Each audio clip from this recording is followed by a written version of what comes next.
कल हम लोगों ने इसका आधा पार्ट ख़त्म कर दिया है, पेज नंबर 5 तक। पेज नंबर 6 में 6 पैराग्राफ को हम लोग देखने जा रहे हैं। Rainbow part 1 class 11th chapter 1, जिसका शीर्षक है animals in prison. Mahatma Gandhi का ऑटोबायोग्राफी का एक भाग है, उसमें से लिया गया है। ठीक, 6 पैराग्राफ से पढ़ेंगे। लिखा है, I had never noticed before that fresh mango leaves are reddish brown, russet colored, remarkably like the autumn tints on the Kashmir hills, but they change color soon and become green। कह रहे हैं कि मैंने पहले कभी ध्यान न दिया था या नहीं देखा था कि आम के नए पत्ते गेरुए रंग के होते हैं। विलक्षण ढंग से कश्मीर की पहाड़ियों की हेमंत में आभा की भांति, परंतु उनका रंग शीघ्र ही बदल जाता है और वे हरे हो जाते हैं। अब क्या हुआ है, कल कहानी में हम लोग देखे थे इसमें कि अचानक आंधी आई और पीपल के पत्तों में और जेल के अंदर जितने पेड़ के सूख गए थे, पतझड़ जैसा जो मौसम के चलते, उसमें क्या हुआ, अचानक पत्ते, हरे भरे पत्ते खिलने लगे थे, है ना। उसके बाद से यहाँ नोटिस कर रहा है कि ये पंडित जवाहरलाल नेहरू जी ने नोटिस किया, ध्यान दिया कि जो फ्रेश मैंगो का जो वहाँ पेड़ था, जेल के कैंपस में या जेल के बाहर, जो भी हो, जेल के कैंपस में ही मानेंगे फ्रेश मैंगो, क्योंकि जेल के बाहर मैग्निफिसेंट केवल पीपल ट्री ही थे, 4 बड़े बड़े पीपल का पेड़ थे, लेकिन जेल के कैंपस के अंदर ही कर रहा है कि वहाँ जो फ्रेश मैंगो लीव्स निकलने लगे। जब घटना घटी तो उसमें से क्या निकलने लगे, पत्ते निकलने लगे। और ये पत्तों को मैंने पहली बार नोटिस किया कि मैंगो के भी पत्ते इस कलर के होते हैं, गेरुआ रंग के, रेडिश ब्राउन। कौन सा रंग? रेडिश ब्राउन, गेरुए रंग का होते हैं। पहली बार इन्होंने नोटिस किया।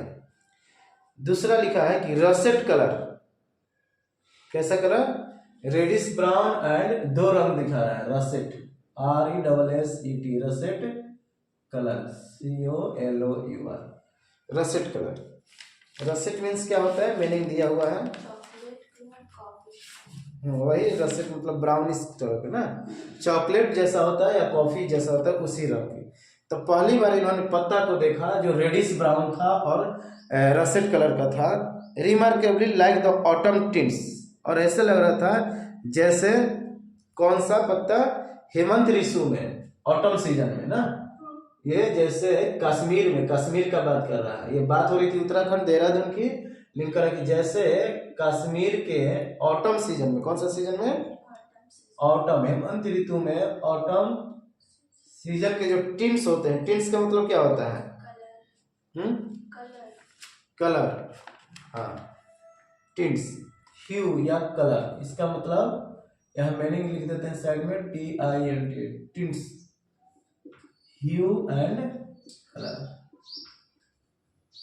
ऑटम सीजन में जो, और कश्मीर में जो कलर होता है वहां के पत्तों का, COLOUR, कलर, उसके जैसा यहाँ पर हो गया था। But they change colour soon and become green, लेकिन वो तुरंत, ये पत्ते रेडिश ब्राउन के थे, रसेट कलर के थे, लेकिन तुरंत ही कन्वर्ट होकर कौन सा कलर में बदल गया, ग्रीन में। कौन सा कलर में?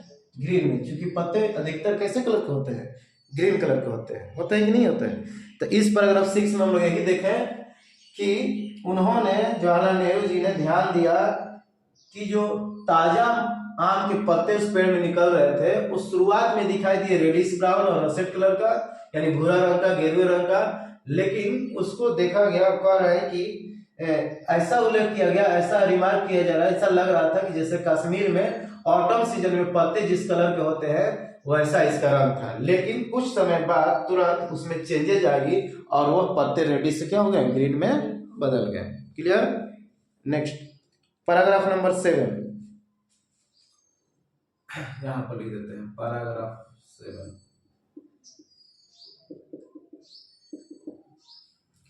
The monsoon rains were always welcome, और देहरादून में खास करके मौसम हमेशा आता है, बारिश कभी भी पड़ सकता है। जो पहाड़ी क्षेत्र ज्यादा इलाके रहते हैं, वहां बादल जब टकराता है पहाड़ों से, तो क्या होती है, बारिश पड़ने की संभावना अधिकतर रहती थी। कभी भी दिन हो, रात हो, कोई भी मौसम में बारिश पड़ सकती है, जरूरी नहीं है कि केवल वही है। तो वही करेंगे, the monsoon rains were always welcome for they ended the summer heat.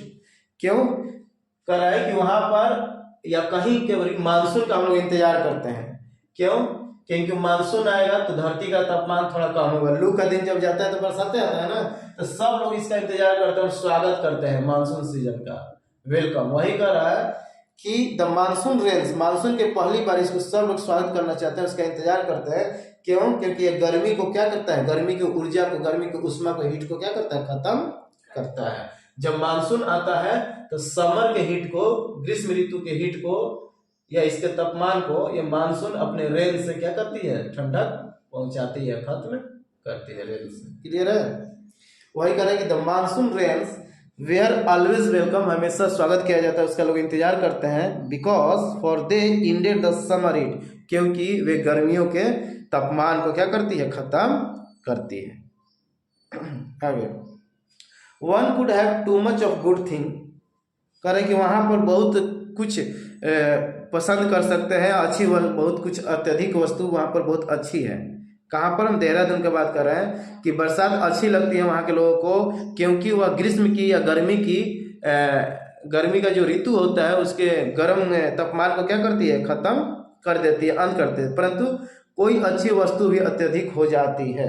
लेकिन लिखा है कि one could have too much of a good thing, अच्छा चीज अगर कोई चीज रहता है तो लोग सोचता है कि और अधिक ले अपने पास, है ना।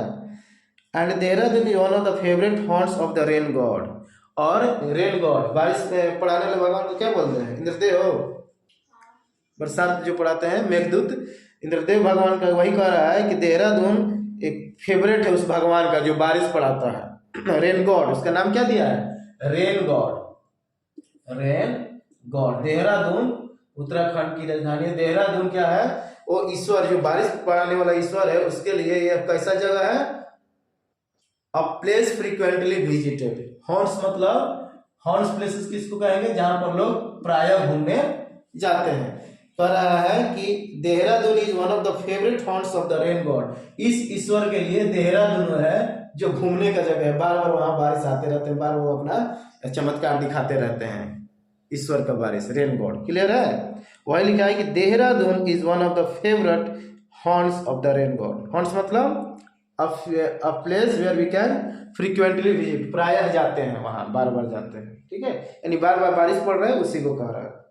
With in the first 5 or 6 weeks of the break of the monsoon, we would have about 50 or 60 inches of rain, and it was not pleasant to sit cooped up in a little narrow place, trying to avoid the water dripping from the ceiling or rushing in from the windows। अब कह रहा है कि देहरादून वर्षा का जो देवता है उनका मनपसंद अड्डा है, हॉन्ट है, जगह है। 5-6 सप्ताह में मानसून के आने के पहले हमें 50 से 60 इंच वर्षा मिल जाती थी। मानसून आने से पहले क्या आता था, कह रहा है 50 से 60 इंच। सुन लीजिए, within the first 5 to 6 week, monsoon जब आया तो पहली विद इन 5 से 6 सप्ताह के अंदर, 5 से 6 सप्ताह के अंदर, within the first 5 or 6 weeks of the break of the monsoon, we would have about 50 to 60 inches of rain। जब बारिश 5 से 6 सप्ताह पड़ जाती थी तो कितना पानी का जमा हो जाता था, 50 से 60 इंचेज ऑफ रेन। अरे समझ में, रेन का क्या हो जाता था, जमाव हो जाता, पानी पड़ेगा तो वर्षा इकट्ठा होगा एक जगह, हो जाता था। And it was not pleasant to sit cooped up in a little narrow. Cooped up मतलब क्या होता है, तंग स्थान में बैठना, यानी कि छोटा सा नैरो जगह पे बैठना। कुप्ड अप मतलब छोटा सा जगह पर क्या करना, बैठना, कुप्ड अप। तो ऐसे जगहों में, छोटे जगहों पर बैठना क्या है, अच्छा नहीं लगता है। नॉट प्लेजेंट मतलब अच्छा नहीं लगता है, सुखद नहीं लगता है। उसके बाद in a little narrow place trying to avoid the water dripping from the ceiling और rushing in from the windows. और उस समय छोटी सी जगहों में हम लोग क्या करते हैं, पानी से बचने का प्रयास करते हैं। क्या, क्योंकि छत से पानी टपकने लगते हैं और खिड़कियों के माध्यम से घर में घुसने लगते हैं। इसलिए कह रहा है कि वहां एक जगह बैठना क्या है, अनप्लेजेंट रहता है। कब, जब बारिश कितने सप्ताह पड़ जाते हैं, देखो, हाँ, मानसून आने के ब्रेक, जब मानसून होता है तो मानसून आने के 5 से 6 सप्ताह के अंदर ही पानी कितना 50 से 60 इंच जम जाता है। और इस स्थिति में एक घर में रहना या तंग जगहों में रहना या चुपचाप बैठना वो संभव नहीं है, वो सुखद नहीं है। trying to avoid the water dripping from the ceiling or rushing in from the windows। और जब बारिश पड़ने लगता था तो वो सीलिंग से पानी ड्रिप करना था। ड्रिप मतलब छूना। पानी क्या होता है? ड्रिप। जैसे पानी चढ़ाते हैं रोगी लोगों को पानी चढ़ता है ना तो ड्रिप होता है, और एक एक बूंद गिरता है, उसी तरह पानी छूने लगता था सीलिंग से, छत से, और rushing in from the windows, और खिड़की के माध्यम से पानी घर में घुसने लगता था। इसका हिंदी सुन लीजिए। लिखा है कि बरसात अच्छी लगती थी वहां के लोगों को, क्योंकि ग्रीष्म की गर्मी का अंत कर देती थी जब आती थी मानसून। तो परंतु कोई वस्तु अच्छी वस्तु भी अत्यधिक हो जाती है। जैसे मान लो हद से ज्यादा कोई भी चीज लोगी तो हानि करेगा ही। तो मानसून यहाँ तो पड़ता है, लेकिन हद से ज्यादा कब हो जाता है? जब वही लगातार 5 से 6 सप्ताह पड़ने लगती है, जब ये अपना प्रभाव दिखाने लगता है तो फिर जीना मुश्किल कर देता है। वही लिखा है कि देहरादून वर्षा देवता का मनपसंद अड्डा है। यदि 5 से 6 सप्ताहों में मानसून के आने के पहले हमें 50 से 60 इंच वर्षा मिल जाती थी या पड़ जाती थी, कोई प्रिय अनुभव नहीं होता था, वो सुखद नहीं लगता था। एक तंग स्थान में बंद होकर बैठना, पानी से बचने का प्रयास करते हुए और छत से टपकते और खिड़कियों में से घुसते हुए देखा जाता था। सिंपल में यही इसको समझना है। सिंपल में यहाँ पैराग्राफ 7 में देखा गया है कि वहां के लोगों को तो बारिश बहुत पसंद है, बारिश का मौसम बहुत पसंद है, क्योंकि गर्मी से ठंडक पहुंच जाती थी। लेकिन यही कोई भी चीज को, अच्छी वस्तु को अत्यधिक ले लेना भी हानिकारक चीज है। अत्यधिक जब बारिश 5 से 6 सप्ताह वहां देहरादून में पड़ जाती थी तब पूरा जमावड़ा लग जाता था पानी का, और उस स्थिति में एक तंग जगह में बैठना बहुत मुश्किल हो जाता था, कुपटप करने में मुश्किल हो जाता था। क्यों? क्योंकि छत से पानी टपकने लगते थे और खिड़कियों या दरवाजों के माध्यम से पानी कमरा में प्रवेश कर जाते थे। क्लियर है? चलिए पेज नंबर 7 पर paragraph number 8। Page number 7 para number 8।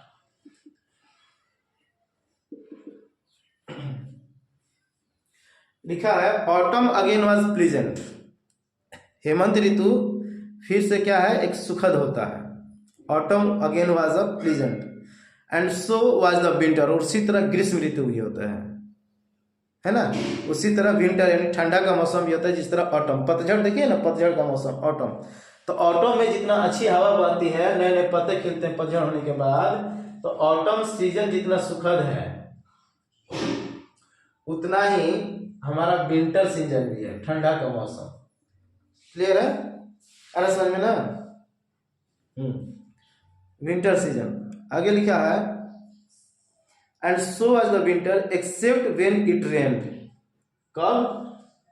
Rainy season को छोड़कर, जब बारिश ना पड़े इस समय। जैसे ऑटम सीजन है, पतझड़ का दिन है और ठंडा का दिन है, लेकिन देहरादून ऐसा है कि हमेशा बारिश पड़ सकता है, इसका कोई गारंटी नहीं है। लेकिन कह रहा है कब ये दोनों मौसम अच्छा लगता था? जब बारिश ना पड़े, जब when it rained, accept when it रेन्ड। इसको छोड़कर, जब बारिश पड़ता है उसको छोड़कर बाकी मौसम वहां मजेदार ही मजेदार है। क्लियर है? आगे with thunder and rain and piercing cold winds. और वहां का मौसम थंडर मतलब गरजना, गरजने लगता था, बरसने लगता था, और ऐसा कड़क ठंडी हवा बहती थी जैसे लग रहा था कि शरीर को आर को पार कर देगा। पियर्सिंग मतलब क्या होता है? छेद कर देना। ऐसा लगता था कि हड्डी को क्या कर देगा? गला देगा। इतना ठंडा, कड़क ठंडा वहां पड़ती है, हवा चलती है। One long for a decent habitation and a little warmth and comfort. जब वैसी मौसम हो जाती है कि पूरा गरजने लगता है, बरसने लगता है और एकदम कड़कड़ी कुड़कुड़ाने वाले ठंडा पड़ने लगती है, तो वहां के लोग इच्छा करते हैं। लॉन्ग मतलब 20, लॉन्ग मतलब लंबा नहीं होता है, लॉन्ग मतलब 20। लोग इच्छा करते हैं, सोचने लगते हैं, मन की इच्छा रहती है कि अ डिसेंट हैबिटेशन की एक अच्छा घर होता, एक अच्छा आवास होता। ठीक है? कि पानी ना चुए, पानी ना प्रवेश करे।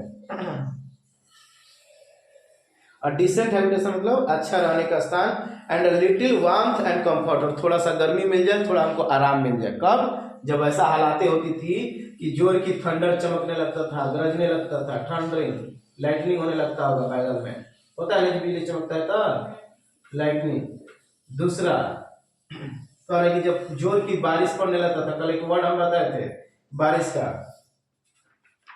कौन सा वर्ड था वो? जोर की बारिश पड़ना, मूसलाधार बारिश पड़ता था ना, इक्वल किसको बोलते हैं? याद नहीं आ रहा है, ठीक है। मतलब मूसलाधार बारिश बोलते हैं, इसका वर्ड अभी नहीं आ रहा है। मूसलाधार वर्षा यानी कि जोर की वर्षा लगातार 2 से 3 दिन, 5 से 6 सप्ताह पड़े और और ठंडी हवा, पियर्सिंग कोल्ड विंड बहने लगे, कोल्ड विंड बहने लगे। तो इस स्थितियों में सभी लोग इच्छा करते थे, लॉन्ग मतलब सोचते थे, इच्छा रखते थे कि हमारे पास एक डिसेंट मतलब अच्छा घर हो। हैबिटेशन मतलब क्या होता है? निवास स्थान। हैबिटेशन मतलब निवास स्थान, एक अच्छा घर हो और हमें थोड़ी गर्मी मिल जाए और थोड़ा हमको निजात मिल जाए, थोड़ा आराम मिल जाए। तो वहां मतलब गर्मी और कंफर्ट मतलब सुविधा या आराम। क्लियर है? तो इस स्थिति में लोग तीन चीज सोचता था कि हमको एक डिसेंट मतलब अच्छा घर मिल जाए, डिसेंट हैबिटेशन मिल जाए। दूसरा थोड़ा गर्मी मिल जाए, लिटिल वार्मथ, WARMTH, वार्म। और तीसरा थोड़ा हमको आराम मिल जाए, कंफर्ट, सुविधा मिल जाए। हर समझ में? वहां के लोग ऐसा सोचते थे।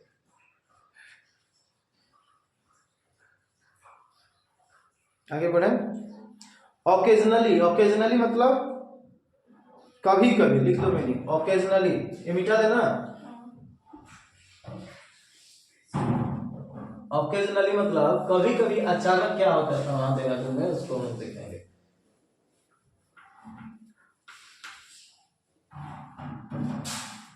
पेज नंबर 7 पैराग्राफ नंबर 8 हम लोग पढ़ रहे हैं। ओकेजनली मतलब कभी कभी या मौके दर मौके पर क्या होता था, वहां देहरादून की बात की जा रही है, वहां का मौसम का।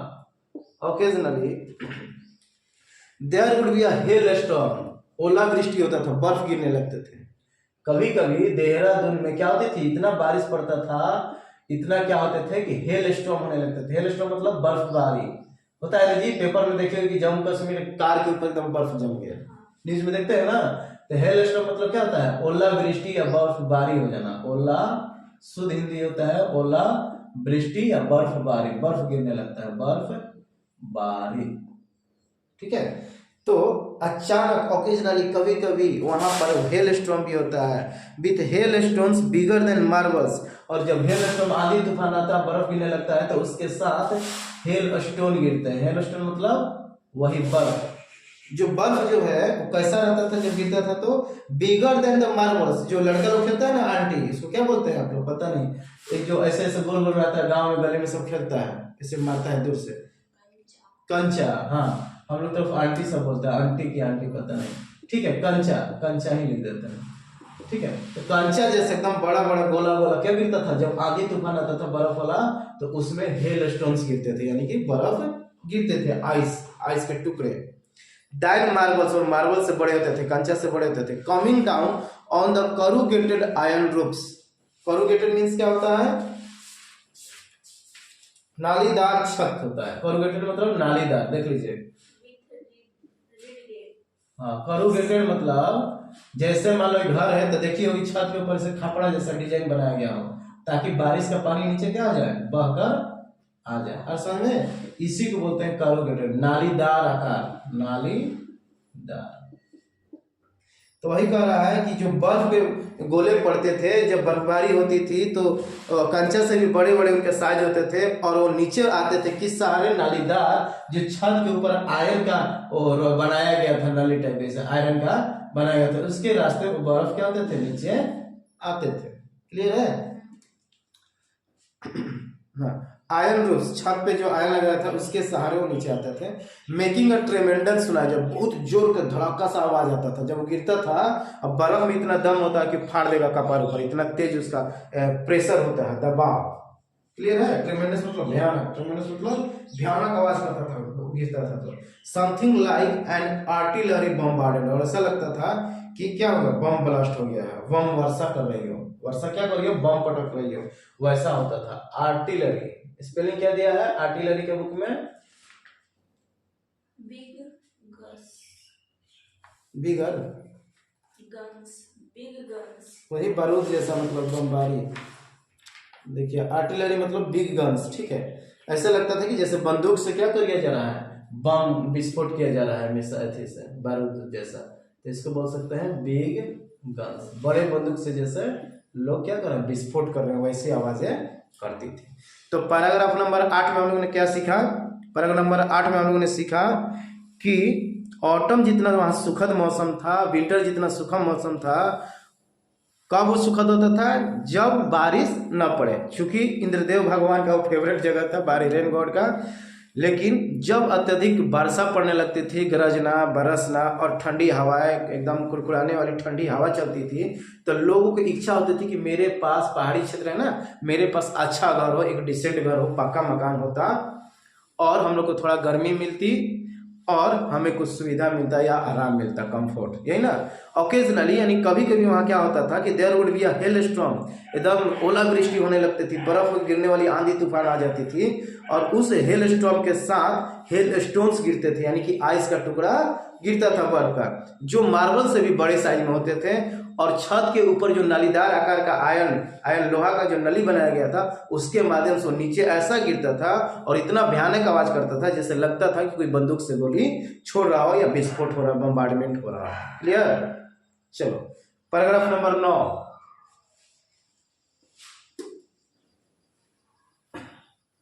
मीनिंग कोई छूटा है तो बोलिएगा।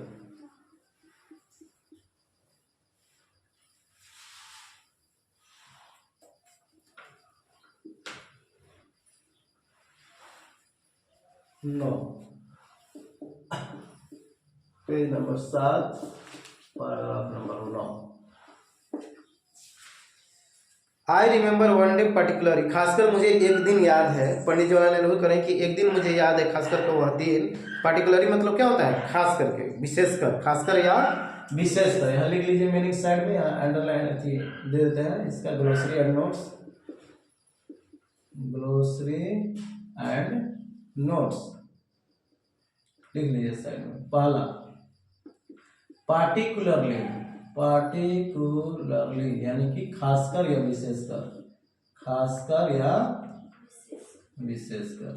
पंडित जवाहरलाल नेहरू कह रहे हैं कि खासकर विशेषकर मुझे एक दिन याद है, और वह दिन कौन सा था? 24 दिसंबर, यही ना, 24 दिसंबर 1932, 24 दिसंबर 1932 का दिन था उस दिन, तारीख। और वह दिन मुझे याद है। क्यों ये खासकर दिन है आगे पढ़ेंगे तो पता चलेगा क्यों।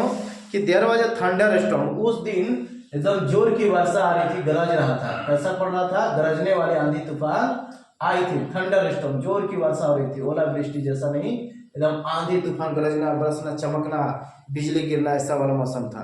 एंड रेन ऑल डे, और उस दिन 24 तारीख को पूरा दिन ऑल डे बारिश पड़ा। ऑल डे बारिश क्या हुआ? पड़ा, ऑल डे बारिश पड़ा, देहरादून में ऑल डे बारिश पड़ा। क्लियर है?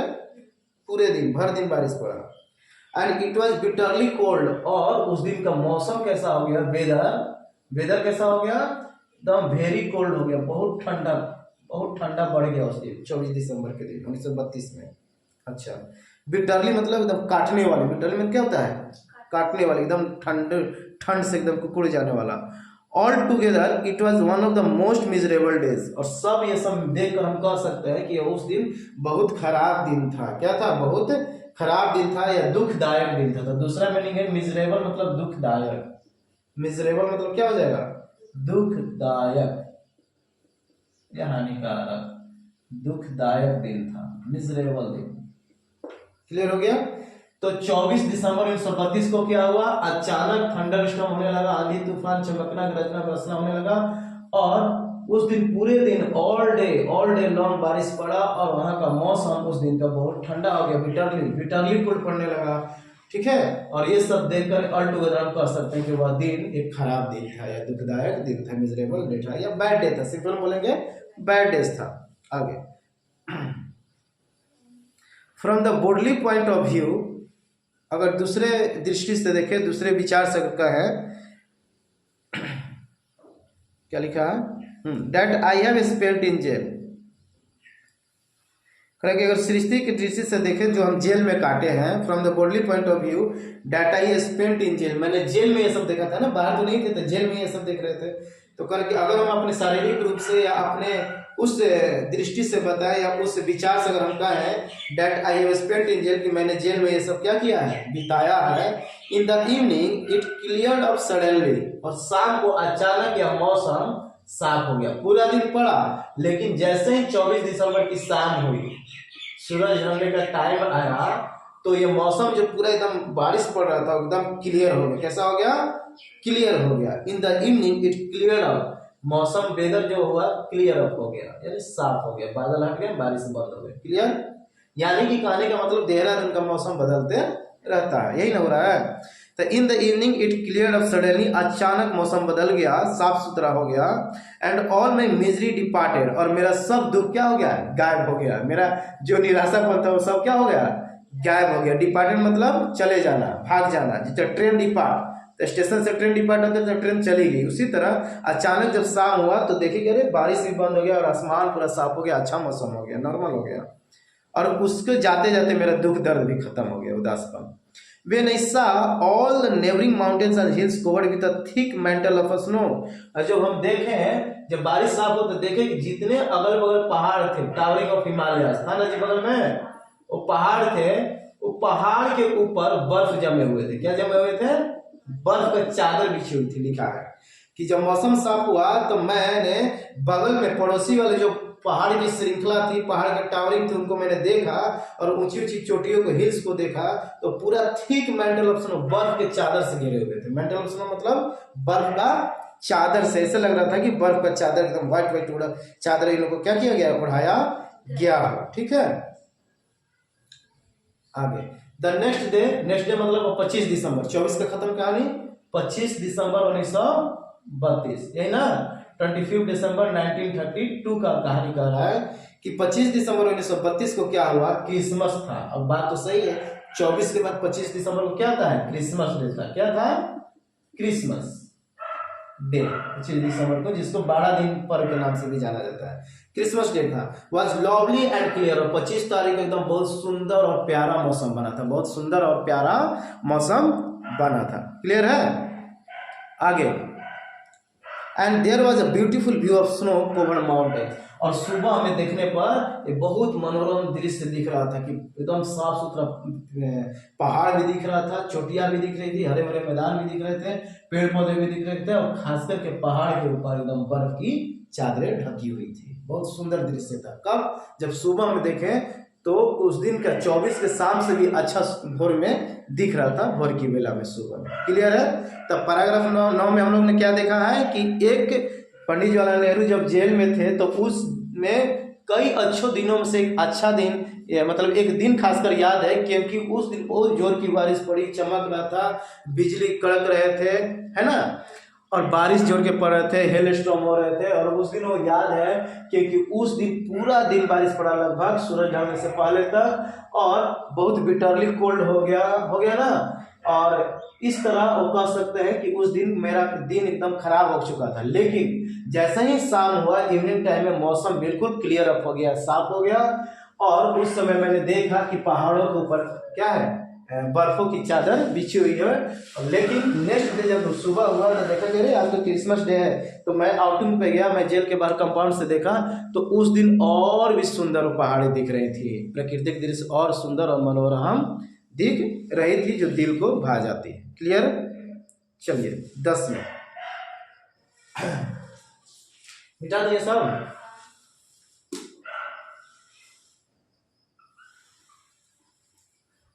ठीक, page number 7 paragraph number 10।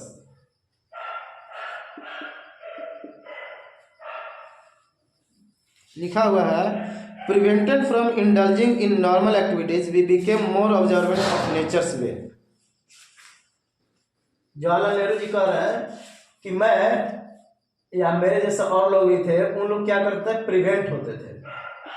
Prevent हम लोग करते थे, प्रिवेंट मतलब बचना, प्रिवेंट मतलब क्या होता है, बचना, अपने आप को छिपाते थे, बचाना, बचना या बचना होगा, बचाना नहीं, बचना।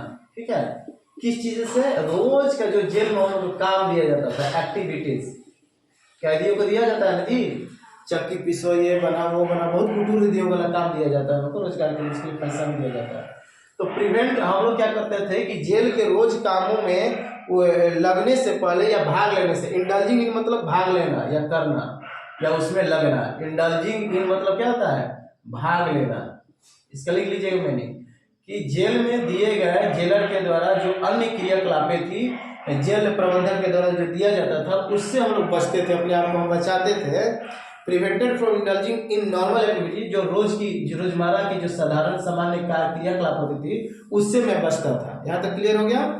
और उसके बदले में we become more observant of nature's ways, और उसके बदले में हम लोग नेचर को ज्यादा ऑब्जर्व करते थे। और समझ में, प्राकृतिक चीजों को हम लोग क्या करते थे, ज्यादा ऑब्जर्व करते थे, नेचर्स वेज, प्रकृति के तरीकाओं को हम क्या करने लगे, ऑब्जर्व करने लगे, ऑब्जर्वेंट हम बन गए, क्या बन गए, ऑब्जर्वेंट। रोज के कामों से बचकर अधिकतर में प्रकृति के ऊपर ध्यान देने वाला हम सब बन गए। वही लिखा कि prevented from indulging in normal activities we became, हम लोग क्या बन गए, more observant of nature's ways. ठीक है, कह रहा है कि सामान्य गतिविधियों में भाग लेने से रोके जाने पर हम प्रकृति के तरीकों का निरीक्षण करने वाले बन गए या उसको ऑब्जर्व करने वाले बन गए। ठीक है, अपने आप को बचाता था। आगे, We watched also the various animals and insects that came our way, और उस जेल में हम लोग बहुत सारे एनिमल्स, इंसेक्ट्स को देखा या दोस्ती किया जो हमारे जेल के रास्ते में है, जितना दिन हम जेल में रहे। क्लियर है? आगे, as a Guru more observant, जैसे मैं और आगे बढ़ते गया, ऑब्जर्वेंट में बढ़ते गया, मैंने प्रकृति को देखते गया और मैं उसमें नॉलेज होते गया। आई नोटिस्ड, मैंने ध्यान दिया और मैंने देखा कि all manner of insects living in my cell और in the little yard outside.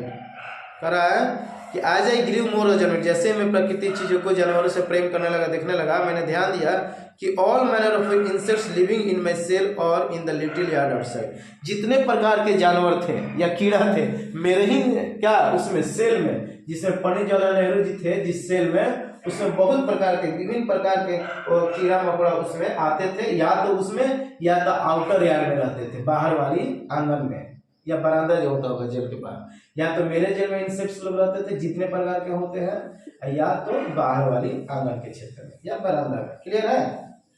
लिखा है कि अपनी कोठरी और बाहर आंगन में रहने वाले सभी कीटों को मैंने ध्यान से क्या किया, देखने लगा। आगे बढ़ूं, लिखा है आई रियलाइज, मुझे महसूस हुआ कि that while I complained of loneliness that yard which seemed empty and deserted was teeming with life. कह रहा है कि मैं शुरू में जब जेल में आया था तो मैं कंप्लेन कर रहा था कि मुझे इस जेल में या इस कोठरी में लोनलीनेस महसूस हो रही है, अकेलापन महसूस हो रही है, मुझे शिकायत थी कि मैं यहाँ अकेला महसूस कर रहा हूं, मैं निराश हूं। लेकिन धीरे धीरे मैंने क्या देखा, मैंने ऐसा महसूस किया कि जब मैंने कंप्लेन किया, वाइल, जबकि मैं ऐसा शिकायत थी मेरे पास कि मेरे पास अकेलापन है उस यार्ड में, डेड यार्ड में, उस जहां रखा गया था इनको, we seemed empty and deserted. क्यों लोनलीनेस उसको पता था? क्योंकि उस समय खाली था, केवल वही उस जेल में थे, मतलब रूम में, कोठरी में, और डेजर्टेड था, वहां शांति रहता था। सब कैदी को मान लो बंद करके रखेंगे तो एकदम माहौल शांत रहेगा कि नहीं रहेगा, किसी को बंद करके रखिएगा तो एकदम खाली खाली, एम्प्टी मतलब खाली, डेजर्टेड मतलब सुनसान, एकदम मरुस्थल जैसा, खाली हवाओं की झोंके, पेड़ों के पत्ते, कीड़े कुकुर का आवाज खाली आता होगा, है ना जी? चाहे पुलिस के लाठी की आवाज आता होगा रोटी वोटी देने, खाना वाना देने, तो या चिल्लाता होगा, ऑर्डर देता होगा, बाहर निकलो सब, यही सब कुछ सुनाई देता होता है। इसलिए मुझे अकेलापन क्या होती थी, महसूस होता था। आगे लिखा है वाज टीमिंग विथ लाइफ, लेकिन धीरे धीरे मैं जीवन के साथ जुड़ने लगा। क्यों? क्योंकि इंसेक्ट और नेचर से मैं देखने लगा तो मेरे साथ टीमिंग विथ लाइफ बना। धीरे धीरे मेरे इस लोनलीनेस किस चीज में बदल गई, लाइफ में बदल गई। ठीक है, टीमिंग मतलब क्या होता है, दोस्ती करना। टीमिंग मतलब दोस्ती करना, टीम होता है ना, टीम, हर एक क्रिकेट टीम होता है, एक ग्रुप होता है, वही लिखा है, पढ़ देता हूँ हिंदी, सुन लीजिए। लिखा है कि जबकि मैं अपने अकेलेपन की शिकायत करता था, आंगन में वह आंगन जो खाली और वीरान लगता था वह जीवन से भरपूर था। जो मैं कंप्लेन कर रहा था वह जीवन से पूरा भरपूर था। क्यों? क्योंकि लिजार्ड से, इंसेक्ट्स थे, वास्प थे, टॉन्ट्स थे, है ना जी, ग्रास थे, स्टोन्स थे, बहुत सारे उनके old friends and new friends थे, डे बाय डे का फ्रेंड्स थे। यहाँ तक क्लियर है? आगे, all this creeping and crawling. Creeping and crawling मतलब देखिए, क्रीपिंग कीड़ा दो प्रकार के होता है, और क्राउलिंग, क्रीपिंग मतलब क्या होता है, पेड़ देखिए, पेड़ का पत्ता ऐसे ऊपर चढ़ जाता है तो क्रीपिंग हो गया ऊपर चढ़ना, और क्राउलिंग मतलब ऐसे ऐसे करके चलना, लुढ़क लुढ़क कर। तो दोनों अंतर है, कीड़ा का चलने का तरीका है क्रीपिंग एंड क्राउलिंग। क्रीपिंग मतलब कीड़ा दीवार पकड़ के ऊपर चढ़ जाएगा, एगो होता है जमीन पे ऐसे चलेगा, क्राउलिंग करके पाँव आगे पीछे करके। अरे समझ में? तो वही कह रहा है कि ऑल दिस क्रीपिंग और क्राउलिंग और फ्लाइंग इंसेक्ट, 3 प्रकार का करा है, क्रीपिंग, क्राउलिंग और फ्लाइंग, 3 गुण है कीड़ा का। इन तीनों प्रकार के जो इंसेक्ट्स थे जेल में, कीड़े मकोड़े थे या पक्षी या जो कुछ भी हो, जानवर हो, एनिमल्स उसको दिया है नाम, ये सब lived their life without interfering with me in any way, मुझे किसी भी तरह से बिना डिस्टर्ब किए ये मेरे सेल में, मेरे कमरा में चुपचाप रहते थे, मुझे कोई डिस्टरबेंस नहीं था, ये लोग नहीं करते थे किसी भी तरीके से, in any way and I सा नो रीजन, और मुझे पास कोई कारण नहीं था कि why I should interfere with them, जब वो मुझे नहीं डिस्टर्ब करते हैं, इंटरफियर मतलब हस्तक्षेप करना, असल में इंटरफियर का मीनिंग लिख दीजिए INT ERFER ना, इंटरफेयर मतलब हस्तक्षेप करना, किसी को क्या करना, बीच में जाकर डिस्टर्ब करना, हस्तक्षेप करना। स्पेलिंग लिख लीजिएगा INTERFERE, इंटरफेयर।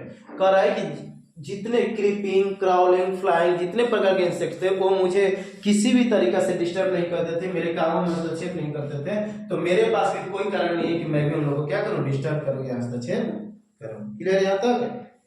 आगे लिखा हुआ है, but there was continuous war between me and bed bugs, लेकिन हमेशा मेरे और बेड बग्स के बीच में क्या होता था, वार होता था, युद्ध होता था। बेड बग्स मतलब देखिए खटमल, बेड बग्स, खटमल, बेड बग्स, ठीक है, हमेशा मेरे और खटमल के बीच में क्या होती थी, बेड बग्स के बीच में वार होती थी, युद्ध होती थी। यहां तक क्लियर है? आगे बढ़ूं?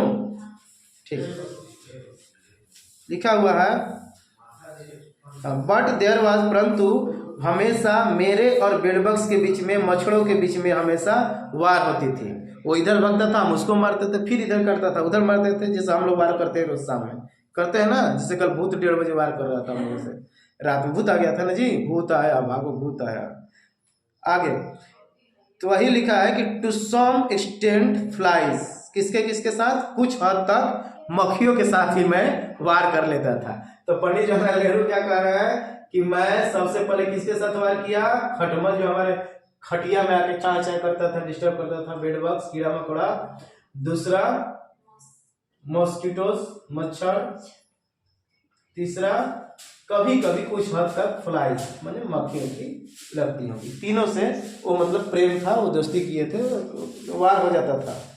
आगे wasp and hornets and tolerated, और हड्डा को, हड्डा डेंजर ना है, उसको कैसे लड़ेंगे हम, मार देगा तो फूल जाएगा मुंह, तो उन लोगों को मैं सह लेता था। क्या करता था, आता था तो उन लोग को हम नहीं डिस्टर्ब करते थे, आता था हमको चक्कर लगा के हेलीकॉप्टर से घूम के चल जाता था, बना बना कान लगे करके, होता है ना, डर के बारे कौन छुएगा, आता था मार देगा तो मोटा हो जाएगा हम लोग। तो वही लिखा है कि वास्प एंड हॉर्नेट्स से मैं सह लेता था, वो आके मेरे देहों को बढ़ जाता था, तो हम छूते होते नहीं थे। टॉलरेट करना मतलब सहना, tolerated. And there were hundreds of them in my cell, और उनके जैसा हजारों सैकड़ों कीड़े मेरे कमरे में थे, मेरे कोठरी में थे। यहाँ तक क्लियर है? सैकड़ों, hundreds of insects, hundreds of insects, सैकड़ों कीड़े मकोड़े मेरे सेल में थे, जिस सेल में पंडित जवाहरलाल नेहरू जी रहते थे, या जिनको कैद में रखा गया था। यहाँ तक क्लियर है? आगे there had been a little tiff between us when inadvertently I think a wasp had stung me. A little tiff, tiff का मतलब क्या होता है बताइए?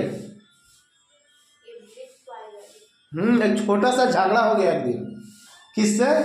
सुन लो, कह रहा है कि there had been a little tiff, छोटा सा झगड़ा, हल्का फुल्का, मुंह फुली नहीं होता, आपस में मुंह फुली कर देता है, कोई बात बोला मुंह फुला के बैठ गया है ना जी, पापा डाल दिया या मम्मी डाल दिया, मुंह फुला के बैठ गए।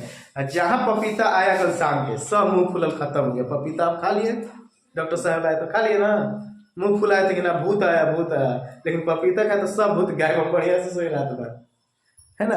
यानी कहने का मतलब, टिप का मतलब होता है, इसके लिए हम उदाहरण दे रहे थे, टिप मतलब अ स्मॉल क्वारल, है ना जी, या फाइट, क्वारल, एक छोटा सा झगड़ा हुआ, थोड़ा सा गुस्सा था, किससे? एक दूसरे से पंडित जवाहरलाल नेहरू, बिटवीन अस, कभी कभी हमें आपस में थोड़ा सा झगड़ा हो जाते थे, क्योंकि inadvertently I think a wasp had stung मी।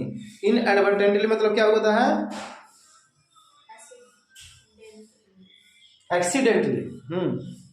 क्योंकि मैं अचानक ऐसा सोचने लगता था कि हड्डा ने मुझे मार दिया है। क्या कर दिया? हड्डा ने मुझे मार दिया है, वो कीड़ा मुझे काट दिया। कौन काट दिया है? और वास्प। वास्प मतलब वही हड्डा जो हम बताए थे, पीला रंग का होता है ना, येलो कलर इंसेक्ट को वास्प बोलते हैं, हड्डा।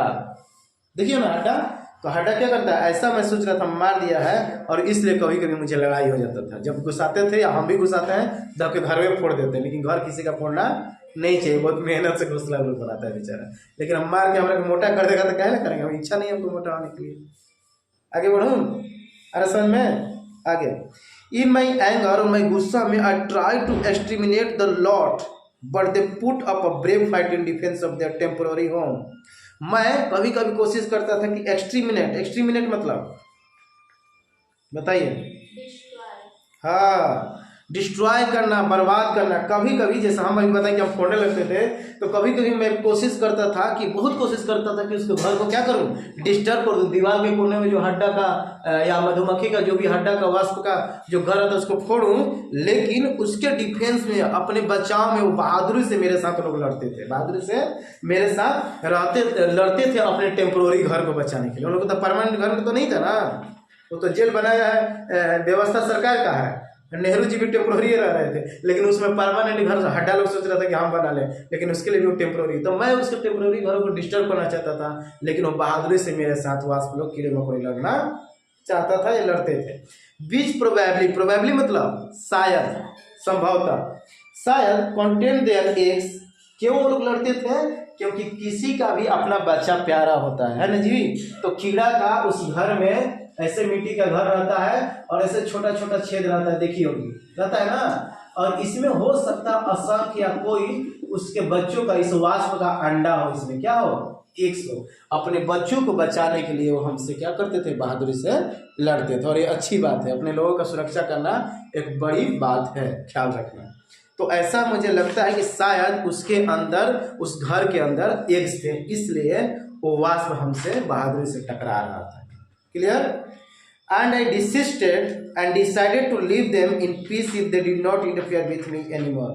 और उसके बाद I desisted मतलब, हाँ, उसके बाद मैं उसका घर को डिस्टर्ब करना रुक गया, मैं छोड़ दिया, यानी निर्णय लिया कि छोड़ देता हूँ। और डिसाइडेड टू लीव देम, मैं निर्णय लिया कि उसको छोड़ देते हैं जैसे के तैसे, लेकिन एक शर्त पर, यदि ये हमको डिस्टर्ब नहीं करेगा तब। यदि ये हमको काटेगा नहीं, हमको डिस्टर्ब नहीं करेगा, तब मैं इसको घर को जम करते हैं छोड़ दूंगा, अन्यथा फिर मैं उसके साथ बहादुरी वाला लड़ाई लड़ूंगा। I desisted and decided to leave them in peace. मैं छोड़ दिया, रुक गया वहीं पर, और मैंने निर्णय लिया कि मैं शांति से रहूंगा। इफ यदि they did not interfere with me anymore, कि मुझे आगे चलकर कभी वो लोग हस्तक्षेप न करेंगे तब। आगे, for over a year after that I lived in the cell, और एक साल बाद जिस जेल में मैं रह रहा था, पेज नंबर 8 पे आ जाएंगे, एक लाइन है लास्ट, पेज नंबर 7 से देखिएगा। फॉर ओवर अ ईयर, एक वर्ष बीत गए। जेल में कितने वर्ष बीत गए? एक वर्ष बीतने के बाद, एक वर्ष से ज्यादा ही हो गया था, over a year, that I lived in the cell surrounded by this wasp and hornets. मैं एक साल से ज्यादा समय इन लोगों के बीच में, कीड़े मकोड़े पेड़ पौधों के बीच में मैं रहा। एंड दे नेवर अटैक मी, उन्होंने फिर दोबारा मुझे कभी अटैक नहीं किया। जैसे लग रहा था कि दोनों के बीच में दोस्ती हो गई है और समझौता हो गया, एग्रीमेंट हो गया है कि ना हम तुमको डिस्टर्ब करेंगे, तुम भी हमको ना डिस्टर्ब करना। And we respected each other, उसके बाद से हम लोग समान पूर्वक इज्जत देते थे। वो हमको इज्जत देता था, तो हम भी कीड़े मकोड़ों को इज्जत देते थे। ठीक है, तो यहीं तक क्लास रहने देते हैं, टाइम ओवर हो गया। कल फिर पैराग्राफ नंबर 11 को स्टार्ट करेंगे। ठीक है, बाकी जो पिछला वाला जो होमवर्क बच गया है, पेज नंबर 6 का क्वेश्चन नंबर 4 से लेकर 8 तक बना कर लीजिएगा। वर्ड मीनिंग याद करते जाइए और अभ्यास करते जाइए। ठीक है, ठीक, थैंक यू।